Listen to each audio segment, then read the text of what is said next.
பொன்னாங்கண்ணி சொதி வைப்போம். அது இன்றைக்கு நாங்கள் இறால் போட்டு வைக்க போகிறோம். ஏன்டா எங்களுக்கு விரதங்கள் எல்லாம் முடிஞ்சபடியே நாங்கள் இறால் போட்டு வைக்க போகிறோம். இதுக்கு தேவையான பொருள் என்னென்று பார்ப்போம். பொன்னாங்கண்ணி அதை நான் நல்லா துப்புரவு பண்ணி வச்சுருக்கிறேன் பாருங்கள். இந்த மாதிரி சின்ன சின்னனா துப்புரவு பண்ணி வச்சுக்கொள்ளுங்க. ஏண்டா சொதி என்றபடியாக சுண்டலண்டா நீளமாக எடுக்கலாம். அடுத்தது பச்சை ஒச்சிக்காய், வெங்காயம், தலைப்பால்,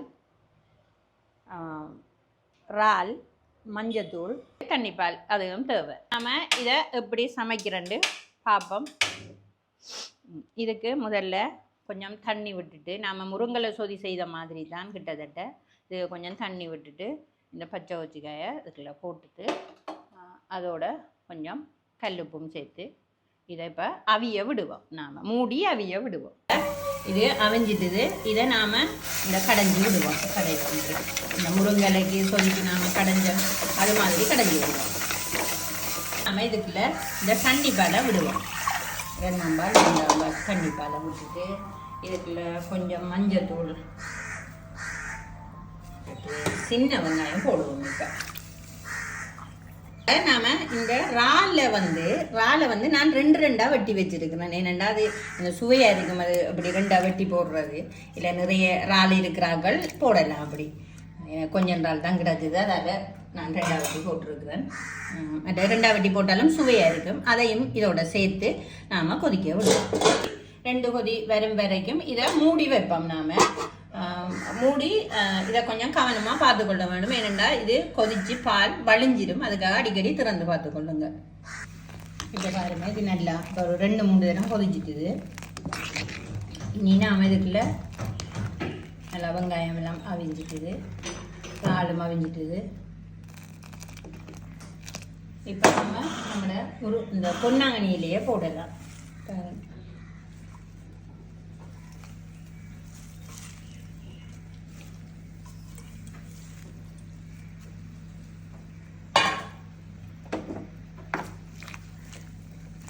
இந்த பொன்னாங்கண்ணியிலேயே போட்டுட்டு நாம் முருங்கலை மாதிரி இதுக்கு தலைப்பால் விடுறதில்ல. இதுக்கு ஒரு கொதி வரும் வரைக்கும் இது பொன்னாங்கண்ணி கொஞ்சம் கனம் அரைக்கிறபடியாக அது கொஞ்சம் அவியணும். அதுக்காக ஒரு சரம் மூடி வைப்போம். இப்படி கொதிச்சு வருது. இந்த டைமில் தான் இதுக்கு நாம் தலைப்பால் விடணும். இதை கொஞ்சம் ஆற்றி விட்டுட்டு இதுக்கு தலைப்பால் விடணும்.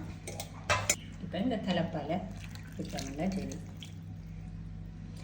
தலைப்பாலை விட்டுட்டு இதுக்கு நாம் இதுக்கு பிறகு உப்பு பார்க்கணும். ஒரு கொதி வந்த உடனே இதை இறக்கலாம். அதுக்கு உப்பு பார்க்கணும். இதுக்கு பிறகு உப்பு பார்த்து உப்பு காணாட்டி நீங்கள் போடலாம் வேணும். மற்றது இந்த சொதிக்கு இறால் மட்டும் இல்லை, அநேகமாக மீன் போட்டு சமைக்கிறவங்க ஒரு தம்பி குறிப்பிட்டிருந்தார், என்ன கீரி மீன் போடலாம் என்று சொல்லி. இது கீரி மீன் மட்டும் இல்லை, எங்களோட ஊரில் கிடைக்கிற செத்தல் மீன் போடலாம், சூட மீன் போடலாம். எல்லாம் போட்டு அந்த கொச்சிக்காய் அவிகிற நேரத்தில் அதை போட்டு அந்த மீனை முள்ளெல்லாம் எடுத்து போட்டு அந்த சதையை மட்டும் போட்டு நல்லா அந்த கொச்சிக்காயோட கடைஞ்சி நீங்கள் அந்த சொதியை வச்சிங்கன்னா சரி. இது இப்போ இந்த கொதிக்கிற பருவத்தில் நாம் அடுப்பை ஓஃப் பண்ணினோம்னா சரி. ஏன்னா நம்மளோட பொன்னாங்கண்ணி நிறைய நேரம் அவிய தேவையில்லை. இப்படி செஞ்சுட்டு அப்புறம் இறக்கி வச்சு கொஞ்சம் லேசாக இதை திறந்து வைக்கணும். இறக்கி திறந்து வைக்க வேணும். இப்போ இதை நீங்கள் இப்போ எல்லாம் சரி இறக்கி வச்சதுக்கு பிறகும் இது கொதிக்கும். அதால் நீங்கள் கொஞ்சம் திறந்து வச்சு இதை கொஞ்சம் ஆற்றி விட்டீங்கன்னா சரி. இப்போ இந்த பொன்னாங்கண்ணி சொதி தயார். நீங்கள் எங்களோட டிக்டாக்கை பார்த்து தார ஆதரவுக்கு நன்றி. அதே போல் நீங்கள் எங்களோட சஜு பைட்ஸ் யூடியூப் சேனலையும் பாருங்கள். அதுலேயும் இந்த வீடியோக்கள் வருது. அதையும் பார்த்து அதுக்கும் ஆதரவு தாங்க.